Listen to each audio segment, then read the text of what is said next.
Yaon po kami ngunyan sa lugar kang Ulag Grande. Habang pong tapos na sa muyang feeding, naghapit po kami di sa Karigusan. Iyo po yung kagayunan kang nag-feeding. Naabot mi ang ibang magagayon na lugar. Panahon po na magbanding kami kan sa kuyang pamilya.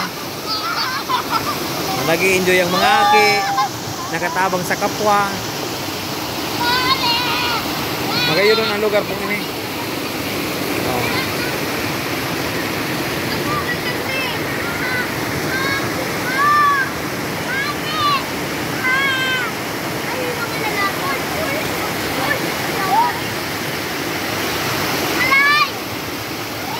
Alexis! Kaway-kaway! Kaway-kaway!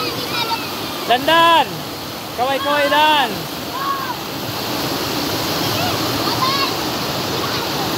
Nag-i-enjoy ang mga ati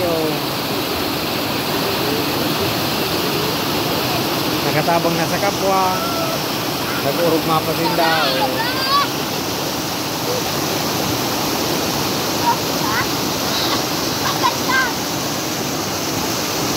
Iyo po yung lugar kang Ulag Grande. Magayuno na lugar.